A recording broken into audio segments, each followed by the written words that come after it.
The art of public speaking, जिसे Dale Carnegie ने लिखा है, आपके सबसे बड़े डर को चुटकियों में दूर करने की ताकत रखता है। यह किताब सिर्फ एक किताब नहीं है, बल्कि आपके सुनहरे भविष्य की चाबी है।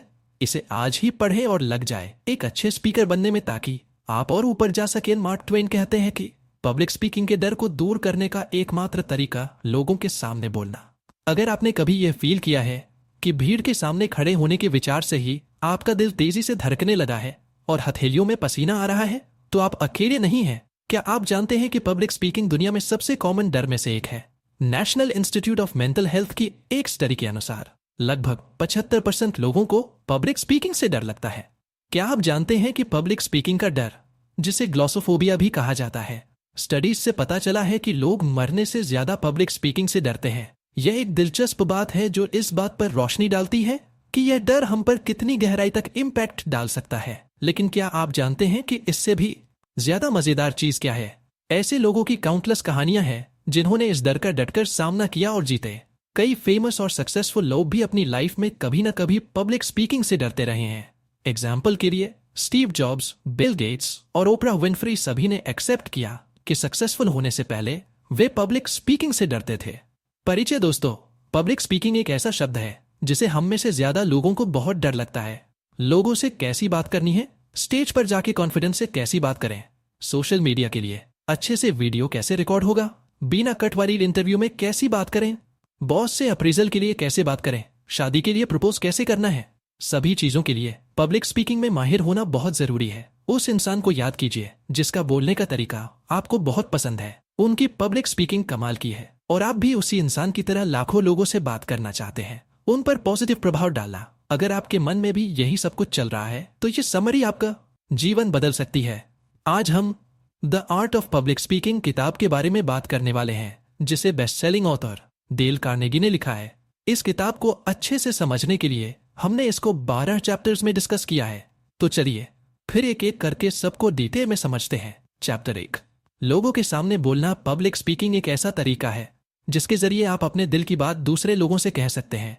पहले के जमाने में जब लोग मिल नहीं पाते थे तो वह लिखकर अपनी दूसरों तक पहुंचाया करते थे। सबसे पहले यह तरीका आज से लगभग 450 साल पहले इजिप्ट में आया था, जब लोग एक दूसरे को लिखकर अपनी बातें बताया करते थे। लेकिन समय के साथ साथ लोगों ने भाषा सीखी और फिर उस भाषा को इस्तेमाल करके अपनी बात दूसरों तक पहुंचाना सीखा। इस प्रोसेस को कॉन्वर्सेशन कहते हैं। पब्लिक स्पीकिंग इससे अलग होती है।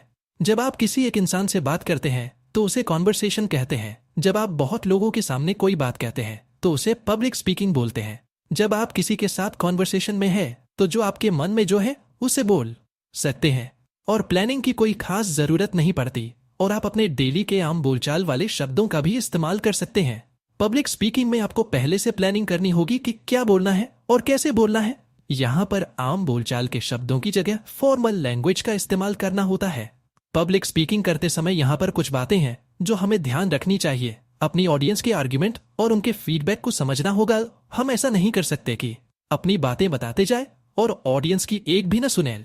ऐसे में ऑडियंस आपकी स्पीच से अपना इंटरेस्ट खो देगी। इसके लिए अपनी ऑडियंस से टाइम टू टाइम फीडबैक लेते रहें। ऑडियंस के साथ इमोशनली जुड़कर अपनी बातों को फैक्ट के साथ रखें। जो भी मैसेज अपनी स्पीच के जरिए देना चाहते हैं वो ऑडियंस तक क्लियरली पहुंचाएं। चैप्टर 2, एथिक्स और पब्लिक स्पीकिंग। पब्लिक स्पीकिंग का गोल लिसनर्स से मनचाहा रिस्पॉन्स लेने का है, लेकिन किसी भी कीमत पर नहीं। मतलब अगर लिसनर्स को आपकी बात पसंद आई है तभी तो वो आपके लिए तालियां बजाएंगे। आप उनसे जबरदस्ती ताली नहीं बजवा सकते हैं। पब्लिक स्पीकिंग एक पावर की तरह है, इसलिए इसके साथ बहुत सी जिम्मेदारियां भी जुड़ी होती है। एक पब्लिक स्पीकर होने के नाते आपका फर्ज है कि लोगों को सही चीजें बताएं, लेकिन कुछ लोग इसका गलत इस्तेमाल करते हैं और पैसे या फिर किसी दूसरी चीज के लालच में अपनी स्किल का गलत फायदा उठाते हुए लोगों को गलत नॉलेज दे देते हैं। लोगों को अपनी बातों से मैनिपुलेट करके अपने मकसद के लिए लोगों को हाँ मनवा लेते हैं।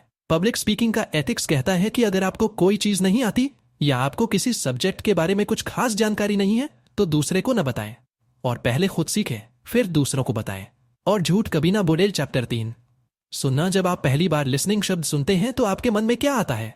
शायद आप सोचते होंगे कि इसका मतलब सुनना होता है, लेकिन नहीं। लिसनिंग और हीयरिंग दोनों अलग अलग शब्द है। लिसनिंग का मतलब होता है किसी भी चीज को सुनना, समझना और फिर उसके ऊपर अपना रिएक्शन देना। वहीं पर दूसरे शब्द हीयरिंग का मतलब होता है सिर्फ किसी चीज को सुनना और जो मन में आई रिएक्शन दे देना।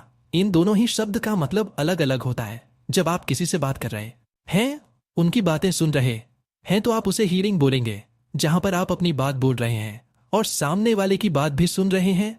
जब पब्लिक स्पीकिंग करते हैं या फिर आप एक ऑडियंस के तौर पर एक पब्लिक स्पीकर के सामने बैठते हैं, तब आप लिसनिंग करते हैं, मतलब हर छोटे छोटे शब्द को, हर छोटी छोटी चीज को अपने दिमाग में रखते हैं, उसको समझने की कोशिश करते हैं और उसके बाद अपना रिएक्शन देते हैं।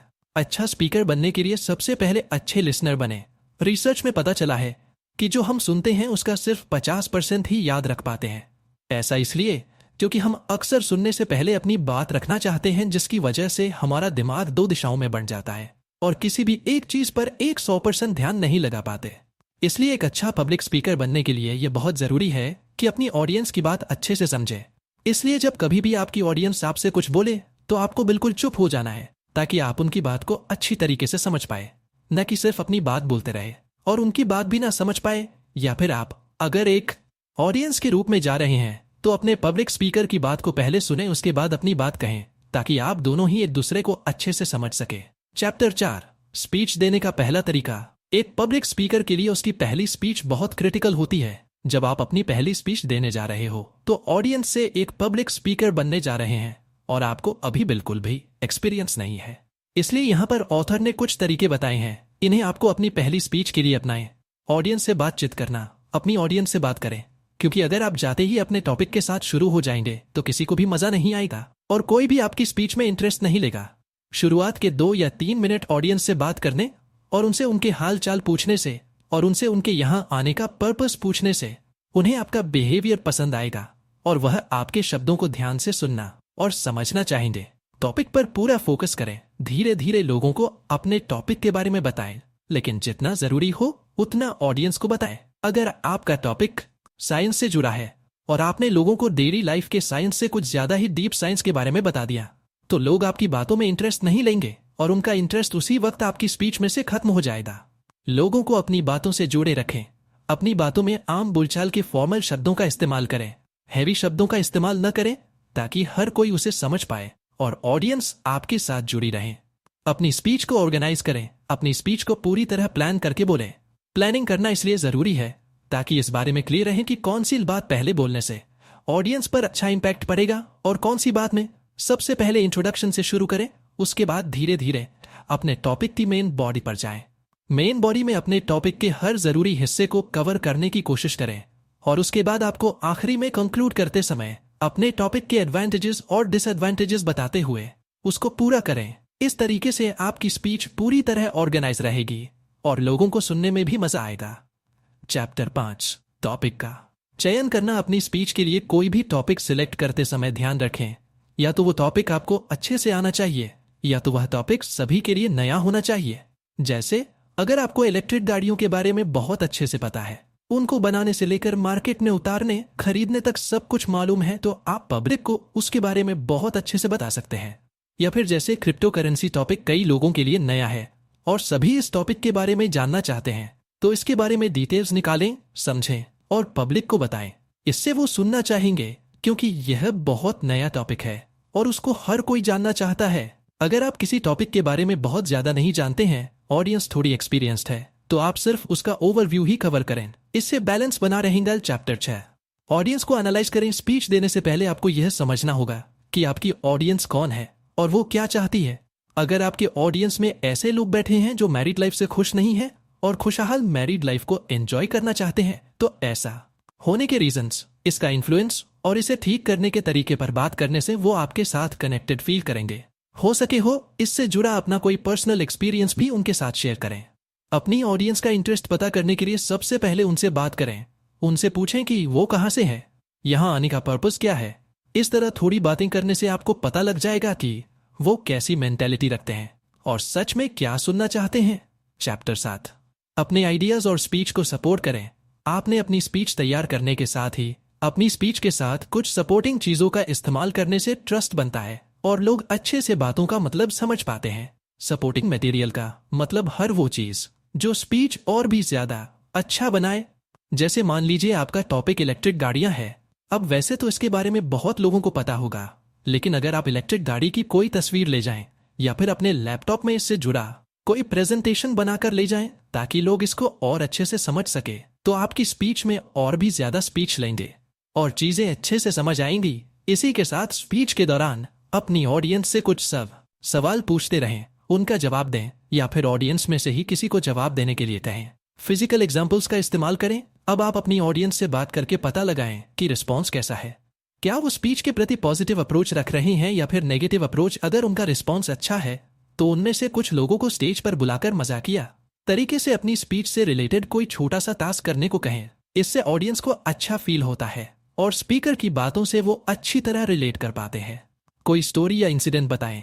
आइए इसके लिए एक एग्जाम्पल लेते हैं। मान लें आपका टॉपिक इंडियन कल्चर से जुड़ा है, तो इसे समझाने के लिए अपना कोई पुराना किस्सा शेयर कर सकते हैं या उससे रिलेटेड कोई कहानी सुना सकते हैं, जिससे ऑडियंस के मन में ज्यादा सुनने की दिलचस्पी जागेगी। न्यूमेरिकल डेटा का इस्तेमाल करें। डेटा से हमें कुछ ही पलों में चीजों की समझ हो जाती है और ट्रस्ट बनने लगता है। इसलिए अपनी बातों को वर्बली बताने के साथ साथ सपोर्ट के लिए डेटा भी शो करते रहें। सिर्फ वर्बली सुनने से लोगों को कुछ ही समय तक वह बात याद रहती है, जबकि डेटा जैसे ग्राफ या डायग्राम से ज्यादा क्लियर समझ आती है। मोटिवेशनल कोट्स का इस्तेमाल करें। स्पीच में समय समय पर कुछ मोटिवेशनल कोट्स डालने से ऑडियंस मोटिवेटेड रहती है और बिना बोर हुए दोबारा स्पीकर की बातों पर ध्यान देने लगती है।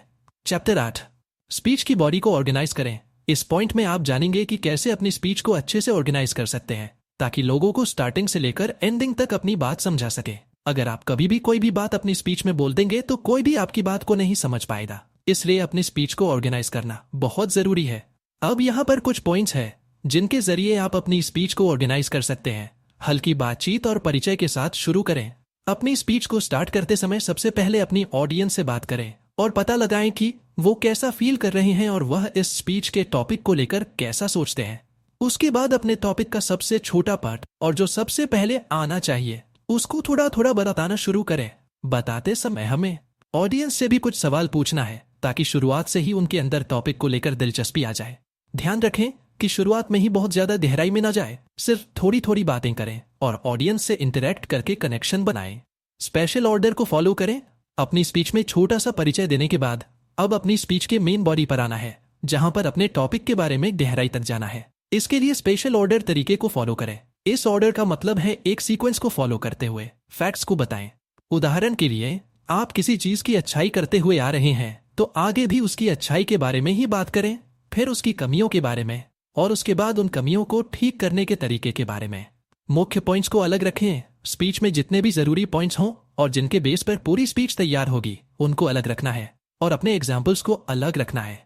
अगर आप दोनों को एक साथ मिला देंगे तो ऑडियंस नहीं समझ पाएगी कि क्या ज्यादा जरूरी है और क्या नहीं, उन्हें किस पर ज्यादा ध्यान देना चाहिए और किस पर कम। इसलिए अपने जरूरी पॉइंट्स को दूसरे एग्जाम्पल से अलग रखें। ऐसा करने से आप इफेक्टिवली अपनी बात रख पाएंगे। चैप्टर 9, स्पीच की शुरुआत और अंत। हालांकि अब तक आप समझ चुके हैं कि हमें अपनी स्पीच की शुरुआत हल्के फुल्के परिचय से करनी है। अब यहाँ पर कुछ एडिशनल तरीके बताए गए हैं जो स्पीच की शुरुआत और एंडिंग को अट्रैक्टिव बनाने में यूजफुल साबित हो सकते हैं। तो इसके लिए इन तरीकों को अपनाएं। ऑडियंस के साथ टॉपिक को जोड़ें। इसके लिए अपने टॉपिक के बारे में उनको थोड़ा परिचय दें, फिर उनसे कुछ सवाल पूछें और जवाब मिलने के बाद उनकी बातों से रिलेटेड कुछ बातें कहकर ऑडियंस में से किसी और से अगला सवाल पूछें ताकि वह यह समझ जाए कि आज का टॉपिक किस बारे में होने वाला है और ऑडियंस इसके लिए मेंटली प्रिपेयर हो जाए। कोटेशन के साथ शुरू करें।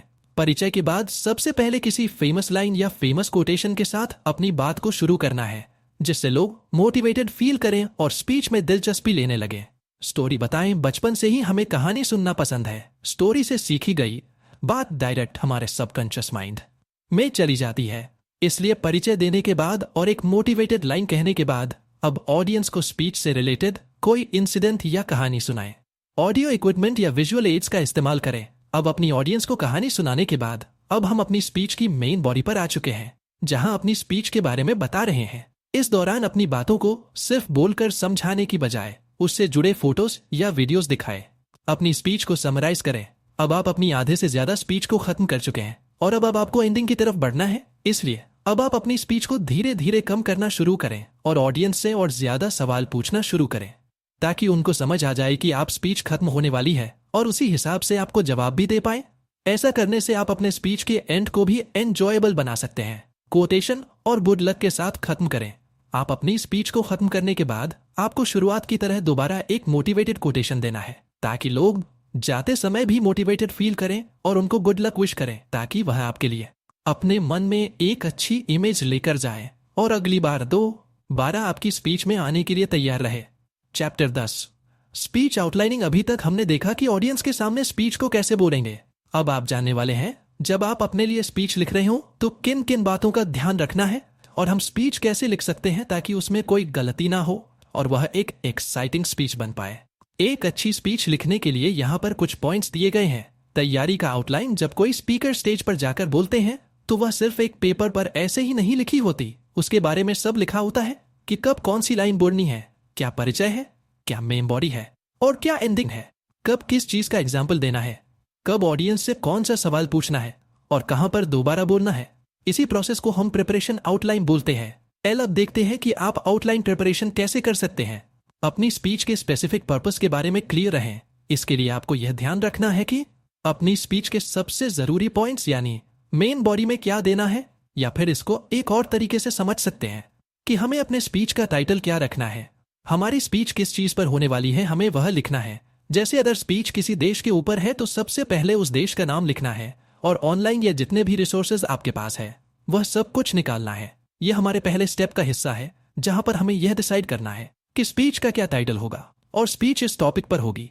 इंट्रोडक्शन, बॉडी और कंक्लूजन को पहचान लें। अब अपनी स्पीच का टाइटल डिसाइड करने के बाद आपको देखना है कि स्पीच के हमें परिचय में कौन सा हिस्सा डालना है, बॉडी में कौन सा हिस्सा डालना है और स्पीच को खत्म करते हुए कौन सा हिस्सा डालना है।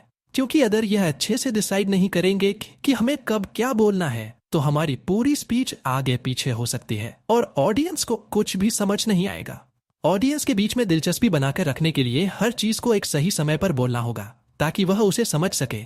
सिंबल का इस्तेमाल करें। पूरी स्पीच में एक फ्लो को बनाए रखें।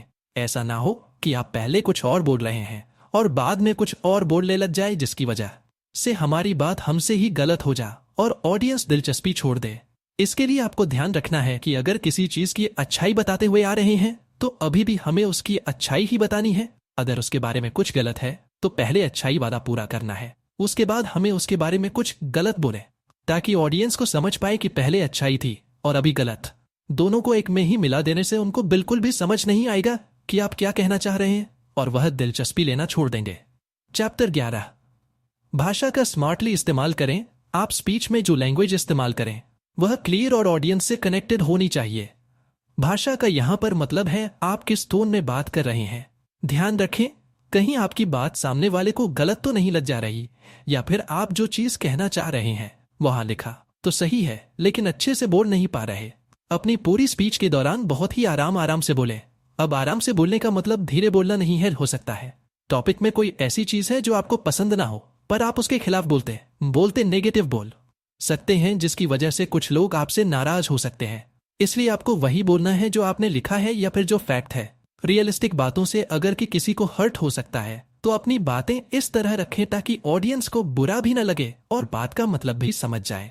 Chapter 12 delivery. बात को लोगों तक पहुंचाना। अब तक आपने समझ लिया है कि आपको अपनी स्पीच कैसे लिखनी है, स्पीच में क्या क्या चीजें जरूर होनी चाहिए हैं, किस भाषा का इस्तेमाल करना है, अपनी ऑडियंस को कैसे जोड़ के रखना है, यानी लगातार ऐसा क्या बोले ताकि हमारी ऑडियंस स्पीच में दिलचस्पी लेती रहे। अब हम देखते हैं स्पीच बोलते समय सबसे जरूरी चीज है बातों को ऑडियंस तक पहुंचाना, यानी कोई भी चीज बोलने या बताने का तरीका। आप खुद ही सोचिए, आज तक जितने भी पब्लिक स्पीकर्स को देखा है, क्या आपने कभी देखा है कि वह सुस्त होकर में कोई बात बोल रहे हो?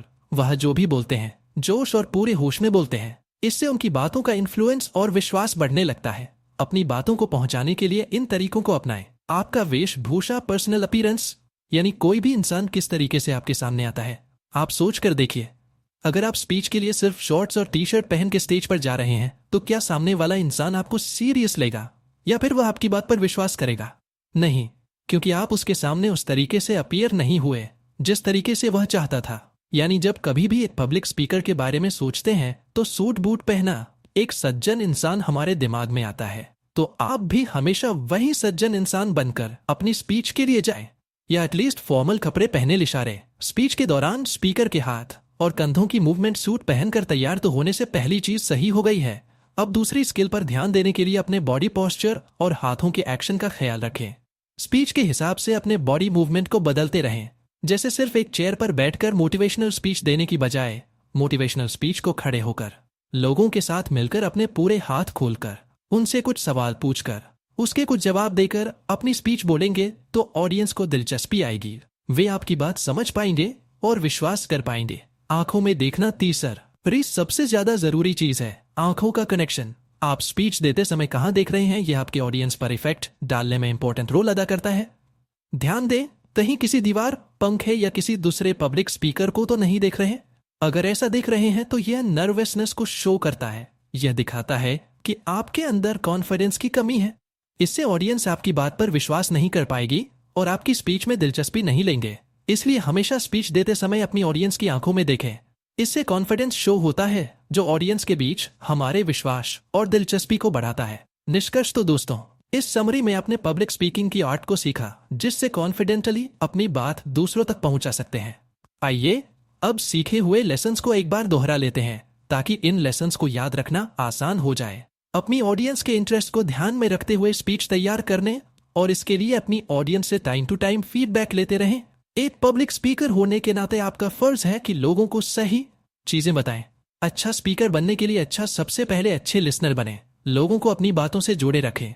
अपनी बातों में आम बोलचाल के फॉर्मल शब्दों का इस्तेमाल करें। अपनी स्पीच को पूरी तरह प्लान करके बोलें।